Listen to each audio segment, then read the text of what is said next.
श्री स्वामी समर्थ.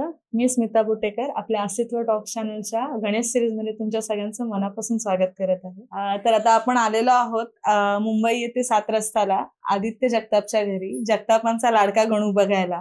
तर मी आदित्यला रिक्वेस्ट करेन, आदित्य तू प्लीज इथे ये आणि तुझ्याबद्दल थोडक्यात एक छोटीशी इंट्रो आपल्या प्रेक्षकांना दे. नक्की. नमस्कार, माझं नाव आदित्य अशोक जगताप. तर धन्यवाद पहिले की तुम्ही आमच्या घरी आलात. तसंही मी बाय प्रोफेशन मी आर्टिस्ट आहे. मी विशालदादांकडे कामाला आहे, जॉबला आहे. तर आणि तुम्ही बघताच आहात माझं काम. तर आदित्य, मी तुला असं विचारीन की हा असा जो बालमूर्ती जी केलेली आहे, तर ही स्पेसिफिक संकल्पना तुझ्या डोक्यात कुठून आली? की म्हणजे तो फक्त हत्तीवरच बसलेला असावा किंवा तो तळ्यामध्ये किंवा एक असा एक तो एक म्हणजे ही संकल्पना तुझ्या कुठून मनात आली अशी? हा आमचा प्लॅन 2021चा आहे. 2021 मध्ये ठरलेलं की गणपती आम्हाला हत्तीवर आणायचा आहे.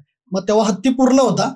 तर नंतर हळूहळू थोडं म्हणजे दादांनी सांगितलं की असं करा किंवा हत्ती पाण्यात दाखवा. त्याच्यामुळे तो मग फुल घेताना ती कन्सेप्ट पूर्ण तयार झाली. मग तलाव बनवलं किंवा मागचा बॅकग्राऊंड असेल, कसा पाहिजे काय पाहिजे हे शोधलं आणि मग तसं तुम्हाला दिसतंय आता कसा आहे तो.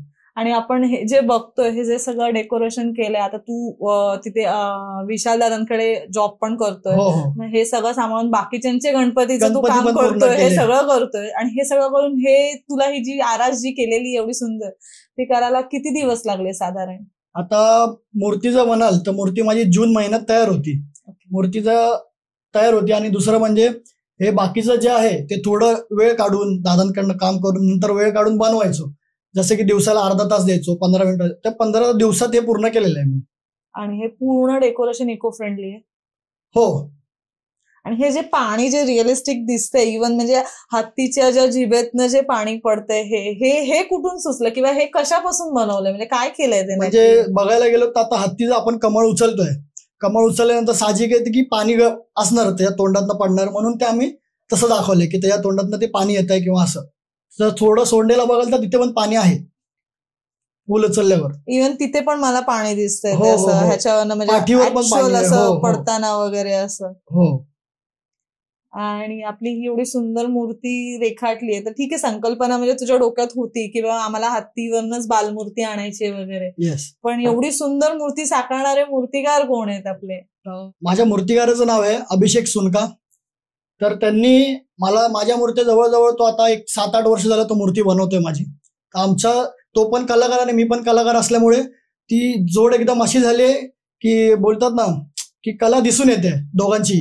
म्हणून आम्ही कन्सेप्ट दरवर्षी आता पुढे चालू ठेवायचा प्रयत्न करू. आणि तुला मी एक शेवटचा प्रश्न विचारेन. तू आज आमच्या चॅनलवरती आला, अस्तित्व टॉक्सच्या चॅनलवरती आलेला आहे. तर तुला इथे येऊन कसं वाटतंय? आणि तुला जर आमच्या प्रेक्षकांना काही मेसेज द्यायचा असेल तर तू काय देशील? आपला बाप्पा शाडू मातीपासून बनलेला आहे आणि तुम्ही बघू शकता की ही जी आरास केलेली आहे ही आपण 6x4च्या टेबलवर केलेली आहे. म्हणजे छोट्यात छोटी जागेत आपण काही करू शकतो. हे तुम्ही नजरेने बघता, ही स्वतः मी केलेली आहे. आणि अशाच पद्धतीने तुम्ही तुमच्या घरी करू शकता डेकोरेशन. आणि असाच गणेशोत्सव मोठा करा, बस एवढंच सांगायचंय मला. तर आपण आता बघितलं आहोत आदित्यच्या घरचा जगतापांचा लाडका गणू.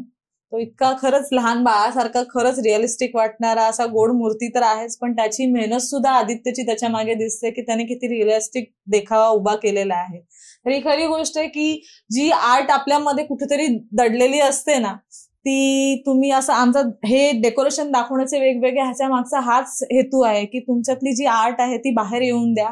आणि असंच तुम्ही वेगवेगळे देखावे नवीन नवीन करा, जेणेकरून आम्ही पण तिथे तुम्हाला कव्हर करायला येऊ आणि आपल्या प्रेक्षकांना सुद्धा दाखवू.